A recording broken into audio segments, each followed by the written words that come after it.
Have you ever met someone that later you wish you'd never met?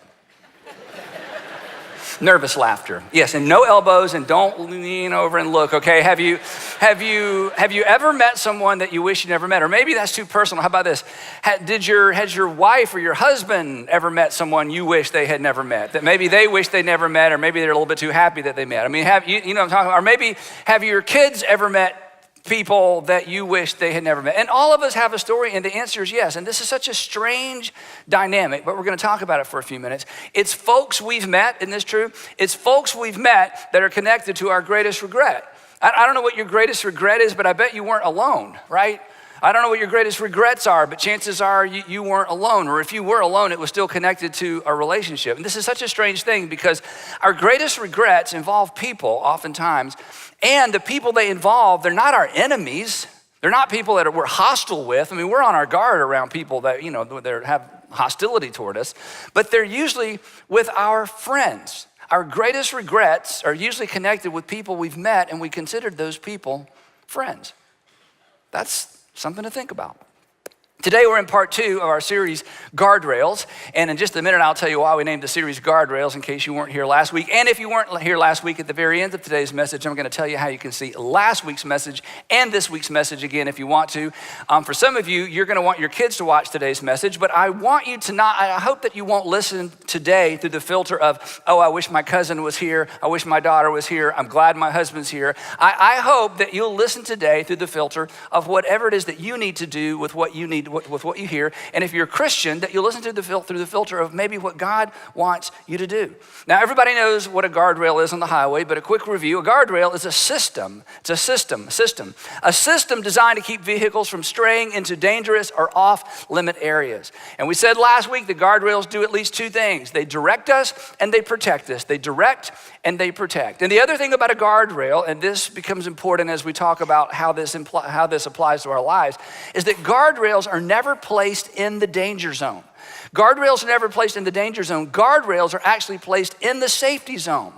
And no one argues with this. No one argues that, no, they need to give us those extra 3 feet, to drive in. Nobody argues with this idea. Nobody would argue that we need to put the guardrail in the danger zone or even on the line. When it comes to driving, we understand the idea of a margin for error. The other thing about a guardrail is that they are designed to minimize damage to your vehicle. If you hit a guardrail, you will have to go to a repair shop, but you may not have to go to the hospital. If you hit if there weren't guardrails where there are guardrails, chances are what would happen to you and to your vehicle would be much worse. The damage done by hitting a guardrail is much less than the damage done to you and your vehicle if there was no guardrail. But the reason that we named this entire series Guardrails is because the highway is not the only place we need guardrails. We need some financial guardrails. We need some relational guardrails. You may need some professional guardrails. And the truth is, your greatest regret may have been avoided if you had some financial guardrails, some moral guardrails, some relational guardrails, and again, maybe even some professional guardrails. Now, the pushback on all of this throughout our series together is that we live in a world that doesn't value this idea. We live in a world that essentially resists guardrails, that culture doesn't encourage guardrails. In fact, as we've discovered and as you will discover, oftentimes people in our culture are critical of us when we establish guardrails because personal guardrails are like personal rules. And number one, I don't like rules and you don't like rules, so we don't like establishing rules for ourselves. But oftentimes when we establish rules for ourselves, it's a little bit threatening to the people around us. Culture doesn't like guardrails. Culture is content with painted lines, just lines on the side of the road. But the interesting thing is this, and we've all experienced this, or we've all maybe participated in this, that even though culture doesn't celebrate guardrails, at the same time, culture will shame us and blame us and mock us when we end up in a ditch financially, or we end up in a ditch in our marriage, or we end up in a ditch with one of our kids, or an important relationship or professionally. They don't want us to have, culture doesn't celebrate guardrails, but at the same time, culture is quick to mock us and shame us when we end up in a ditch in life. So this is an incredibly important topic. It's a little bit complex. It doesn't fall so much in the category of right or wrong, as we're going to discover, and as we talked about last week. It really falls more in the category of wisdom, and that makes it a little tricky, and that makes it a little intangible, and it makes it a little soft, and perhaps even a little mushy. But it's extraordinarily, extraordinarily important. Today, specifically, I want to talk about your friends and your associates, and what it means to establish guardrails in the realms of our friends and our associates. These are the people that you run with. These are the people that you play with. These are the people that you work with. It's the folks that are a part of your life on an ongoing basis. And the reason we need guardrails relationally, and the reason we need guardrails even with the people that we consider our friends, is what we've already said. It's the folks we've met that generally are part of our greatest regret. Now, the pushback today a little bit, just to kind of jump ahead, is that as I'm talking, you may be tempted to think, gosh, you're being so judgmental because we're talking about your friends. These are my friends. These are the people I work with. They've been in my life a long time. And it sounds like you're asking me to be judgmental. So I want to talk about that right up front because this is a big, big deal. This is not about being judgmental. This talk today is about exercising good judgment. And there's a big difference, and I want to explain the difference real quick, and then we'll jump into this content. Being judgmental is me forming an opinion about you. Being judgmental is forming an opinion about what you should do, what you should stop doing. Being judgmental is setting myself up as a what? Starts with a J. A judge, right. Being judgmental is about, I trick questions and nobody wants to answer out loud. That's the advantage of watching from a remote site, right? So if I'm judgmental, I've set myself up as a judge and I'm judging your behavior. Judgmental is when I draw like a critical or maybe a harsh conclusion about you, expecting you to act or be different. But good judgment is different. Good judgment is about me. Good judgment is about drawing conclusions about my life. Good judgment is, in light of my past experience, the things that are most tempting to me, where I've been in the past, what happened in that last relationship, that last marriage, the way I grew up, in light of my past experience, in light of my current circumstances. I'm really mad. Current circumstances, just broke up. Current circumstances, just started this new job. In light of my current circumstances, in light of my future hopes and dreams, what is the best thing or what is the wisest thing, not for everybody else to do? I'm not judging you. What you do is none of my business. What is the wise thing for me to do? Judgmental assumes something about the other person. This is all about you. This is how you should respond in light of your future hopes and dreams. Now, years ago, I coined this phrase, and I've only probably used it out loud 2 or 3 times, so it's sort of an internal thing, and I'm gonna share it with you. And if you think this is harsh, then please don't judge me, okay? Let's just say that, okay? But every once in a while, I find myself drawn into or in relationship or doing business with or a vendor or, somebody that there's just something, I don't know. And so the phrase I came up with for me, and you can use this, and again, I don't generally say this out loud. I have a couple times. My statement is this: I'm not emotionally mature enough to do business with you. I'm not emotionally mature enough to be your friend. Sandra and I don't feel like we're emotionally mature enough to be a part of that. In other words, I'm not telling you how to live. I'm not telling you what to believe. I'm not telling you what you should, where you should go. And I'm not judging you. I'm just looking at me. I'm just looking at us. And based on our past and where we are and where we want to be, we're just not ready for it. Now, a couple of times when, there's been situations people have kind of pushed for a relationship or push, and I have said, you know what? Here's the deal. I'm not blaming you. I'm not being critical of you. It's on me. I'm not emotionally mature enough to be involved in this anymore. So you can borrow that. The point is, this is not about judging other people. This is about making wise decisions in light of the fact, come on, we've already acknowledged, that your greatest regret involved people you had met. And most of us can think of at least one person, some of you half a dozen, you wish you'd never met. Now, is that being judgmental? No, that's hindsight that says, I wish I had used better judgment. Now, if that doesn't help, let me go at it from a different angle. When you were a child, when you were growing up, when you were middle school or high school, your mom or dad or your mom and dad or your uncle or your grandparents or whoever had responsibility for you, if they were good grandparents, aunts, uncles, or parents, they were paranoid regarding your friends. They were. They paid such good attention to your friends, right? In fact, there were times when they said, you can't go over there, she can't come over here, you can't date her. They would forbid you.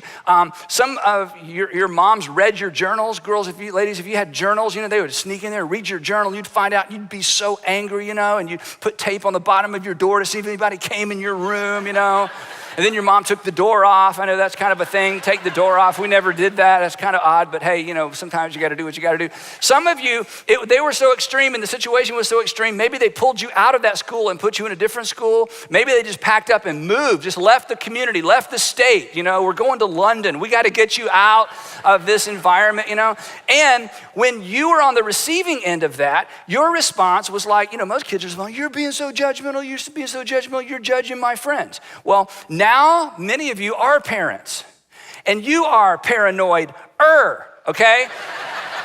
And the reason you're paranoid-er is because you remember who? You remember you, right? You remember your friends and you look back. In fact, when I asked the question, have you ever met somebody you wish you'd never met? Some of you went as far back as college. Some of you went as far back as high school.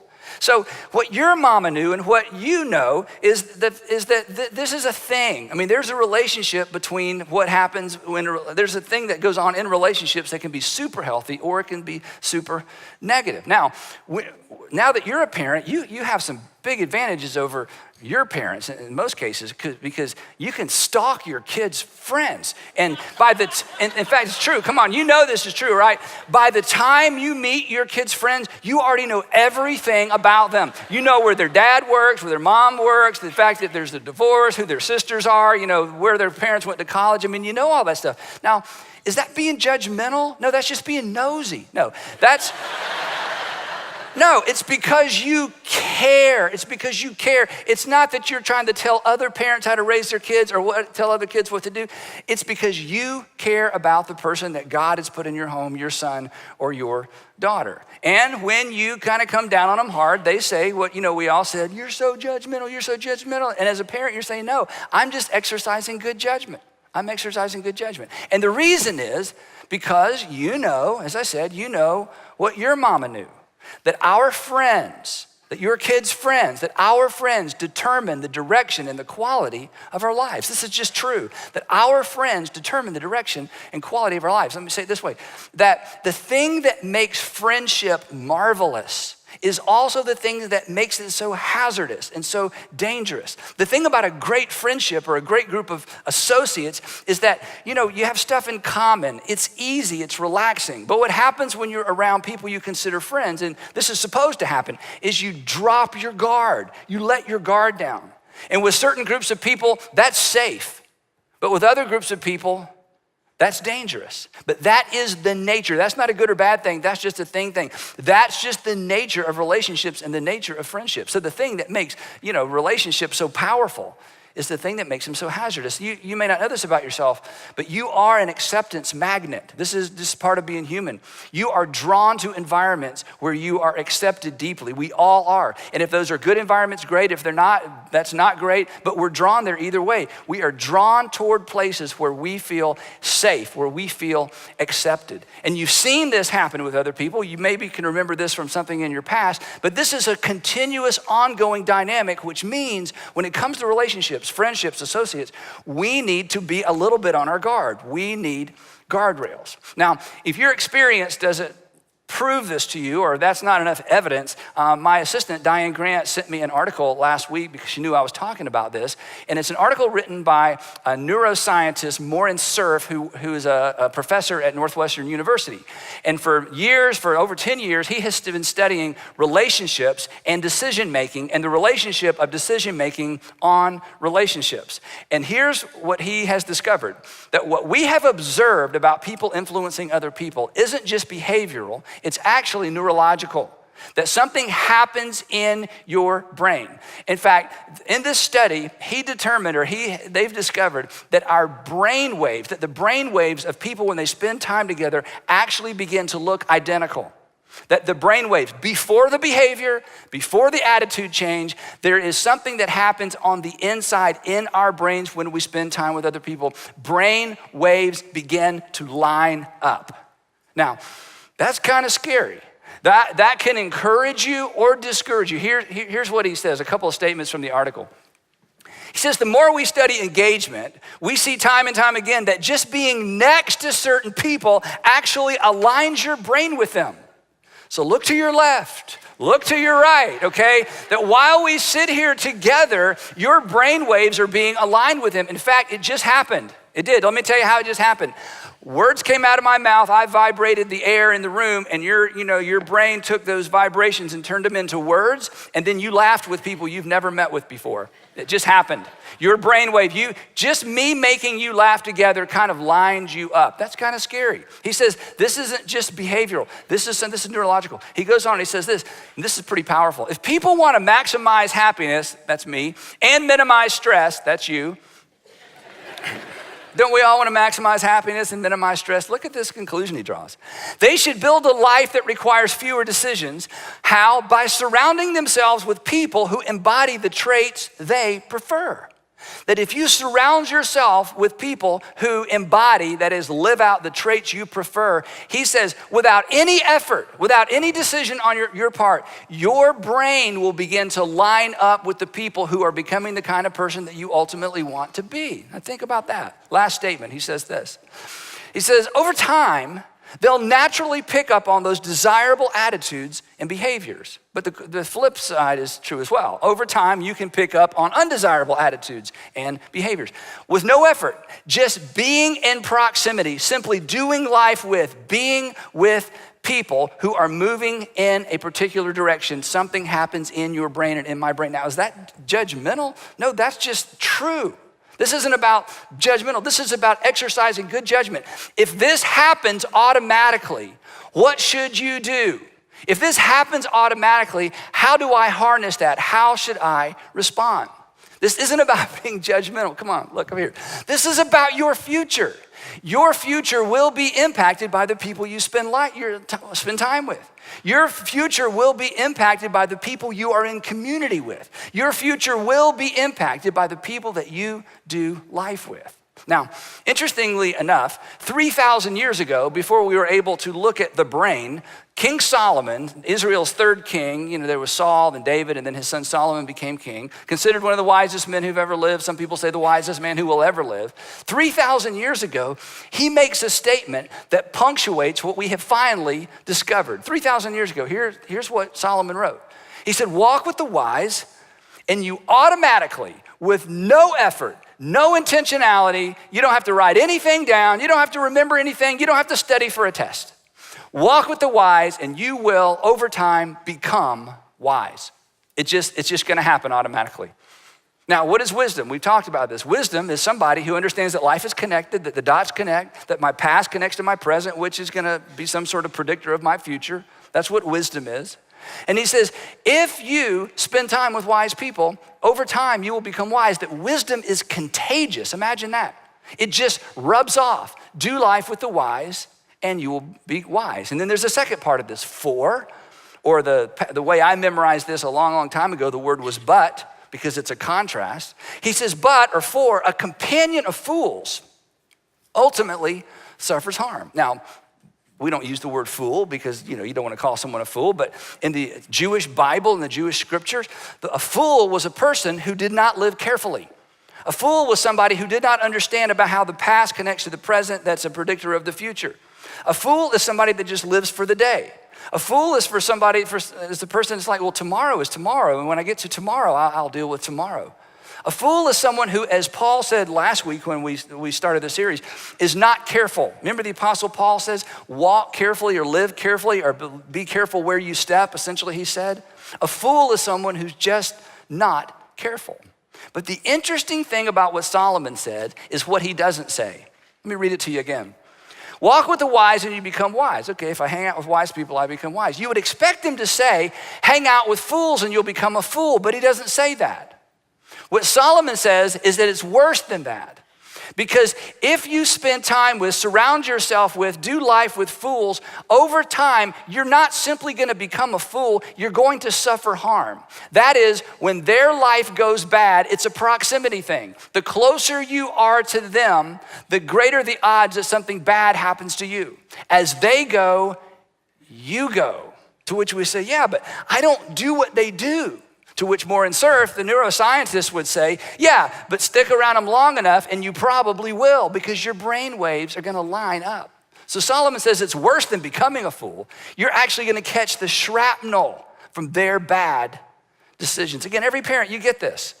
Because you don't want your kids with certain kids, not because they're necessarily gonna do what certain kids do, but because you're afraid when the certain kids do that, your kids will be harmed by their decisions. We get this. That's not judgmental. This is about good judgment. In other words, friends, this is what Solomon's saying. Friends who aren't careful with their lives won't be careful with your life, right? Friends who aren't careful with their health, they're not gonna be concerned about your health. Friends who aren't careful with their marriages, they're not gonna be careful and try to guard your marriage. Friends who aren't careful with their finances, they're not gonna try to guard and be careful with your finances. Friends who aren't all that concerned about their reputation, they're not gonna be all that concerned about your reputation. Friends who don't have any kind of faith or don't have any concerns about faith aren't gonna be very concerned about your faith.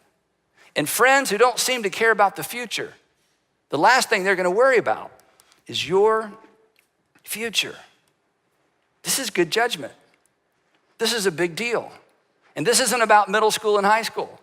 This is about all of us. Friends who don't take care of themselves won't take care of yourself. Friends who lie and cheat, you know this. Friends who lie and cheat, they feel better when you what? Lie and cheat. So again, friendship can be awesome, but friendship can be treacherous. Friendship requires some guardrails. Now, just a reminder, the point of a guardrail isn't to keep you from just doing bad things. The point of a guardrail is to light up your conscience so that you know you're getting close to doing bad things. Or the way I said it here, the point of a guardrail is to light up your conscience before we veer into the danger zone. Remember, a guardrail isn't in the danger zone, and a guardrail isn't right on the line. The guardrail is inside the safety zone. And again, this is why we resist. But for the next few minutes, as we close out this episode of this series, I want to make 5 suggestions as it relates to guardrails, as it relates to your friendships and your associates. Now, I know this. In some cases, you don't have total control over who you spend a lot of time with. I get that. We're going to talk about that in just a minute. But I want to encourage you. If I could get on my knees and plead with you, and I thought it would do good, I want to encourage you to consider these. And again, I don't want you to listen to what I'm about to say through the filter of your kids or your grandkids. Yeah, I mean, it's gonna be hard not to do that. Or some friends that you have that you wish were here or you wish were watching. I just want this to settle in over us as we consider our future, because your friends and your associates impact the direction of your life. So here's 5 suggestions. Again, these aren't rules. You don't need to write these down. You may wanna go back and listen to this or look at these later, but 5 suggestions just to get you thinking about guardrails as it relates to folks you've met so that they won't become the next regret. Here's the first one. When it dawns on you that your core group isn't moving in the direction you want your life to be moving, that should light up your conscience. When it dawns on you, you know what, we love the same music, we love the same food, we love the same artists, we have so much in common, but when I look at the direction this group is moving in, it's not really the direction I want my life to move in. That's a warning. That's a guardrail. That's not a good or a bad thing. That's a wisdom thing, and you gotta pay attention to that, because relationships are not static. Relationships are either growing or decaying. They're getting better or they're getting worse. And when you're surrounded by a group of people that you have a lot in common with, of course you drop your guard. That's what we do around friends. But when it dawns on you, you know what? They're just not moving in the direction I want my life to move in. That should tip you off that perhaps I need to rethink this group of friends or this group of associates. Where people are heading is a good indicator of where they're leading. And none of us think about our group of friends as leading us anywhere. But here's what you know in hindsight. Your friends ultimately lead you, just like you are ultimately leading other people through a group of friends. This is just the nature of relationships. So when it dawns on you, your core group isn't moving in the direction you want your life to be moving, that should light up your conscience. Here's the second one. When you catch yourself pretending to be someone other than who you really are, that should light up your conscience. In other words, when you catch yourself nodding and you're thinking, I don't believe this, but my head's doing this, what's going on? Or you find yourself going like this and you're thinking, no, I actually agree, but everybody else's head's doing this. I think neurologically, all of a sudden our brains are all connected. We're all doing this and I should be doing, what's going on? When you feel the pressure to pretend to be somebody other than who you truly are, that's a red flag. That should light up your conscience. That should make you rethink or reconsider the nature of this relationship. Because as you know, your views and values hopefully are being shaped around things that are going to serve you well in the future. But when you find yourself agreeing on the outside with things you disagree on the inside, hey, that's a red flag. That should light up your conscience. Don't settle for friends who force you to pretend to be somebody you're not. Because here's why. Because you are lying to them, which means you're not a good friend. And if you lie to yourself long enough, you will become someone other than yourself. This happens all the time. And pretending is lying, and pretending is never healthy. So if you're, again, surrounded with friends and you find yourself pretending to be somebody other than you're not, you just need to pay attention to that. Do you need to do something immediately? I don't know. But you need to pay attention to that. Third one is this. When you feel pressure to compromise. Not once you've compromised, that's, we've gone past the guardrail into the ditch, right? Not when you've actually compromised, but let me put it this way. When something that before wasn't a real temptation, but suddenly it's become a live option, that should light up your conscience. When something that's never been a real temptation before becomes a live option, you've always just said, no, thank you, no, I'm gonna go, I'll go on home. Now you guys go, or you ladies, you go, and you find yourself driving home thinking, you know what, I think I'll go. Or no, I shouldn't. When what has never been a temptation, never been an issue, never been a problem before, when it becomes on the inside, when it becomes right here, a live option, a real consideration, maybe I should rethink that. There's probably nothing wrong with that. They're always inviting me. That should just light up your conscience. Now, what should you do with it? I don't know, that's up to you. But it should bother you. It should bother you. It should bother you. Again, not when you've crossed that line. When suddenly you find yourself imagining what it would be like if you had. The next one, number 4, is this. When you catch yourself thinking, I'll go, but I won't participate.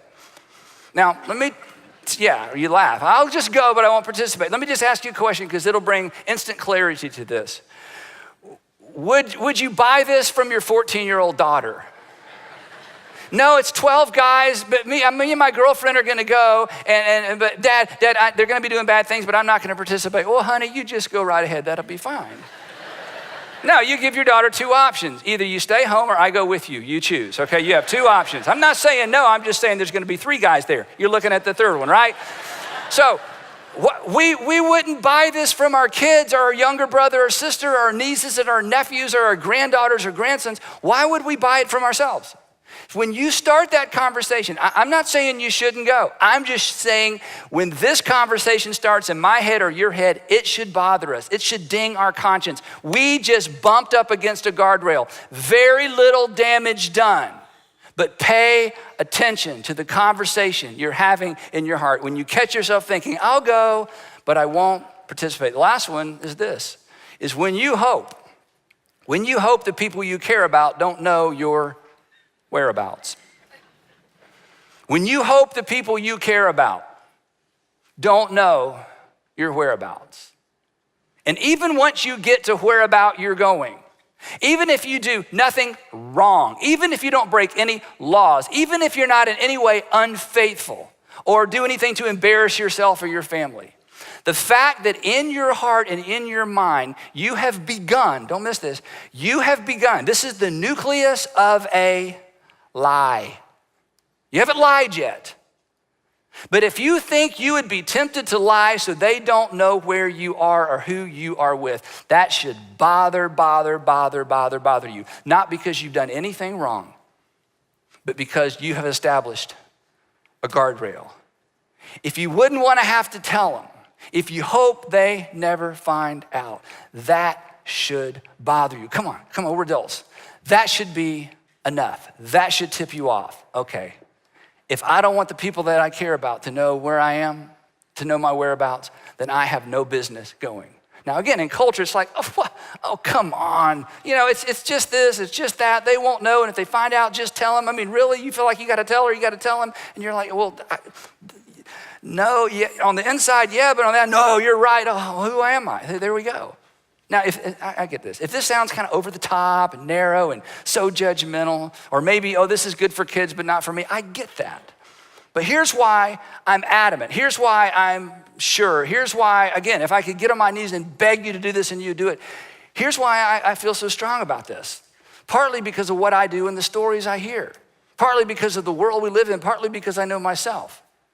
And partly because tomorrow morning, hundreds of people in this community, thousands of people in our city, maybe tens of thousands of people in our state, and hundreds of thousands of people all over our country are gonna wake up tomorrow morning, stumble in the bathroom, look in the mirror and wonder. They're gonna wake up and look at who they woke up with and they wonder. They're gonna see in the mirror a person that they didn't think they would ever see in the mirror. And they're gonna wonder. And they're gonna wonder, how did this happen? How did this happen? How did this happen to me? How did I get here? Whose life is this? And the answer to all of their questions is the same answer.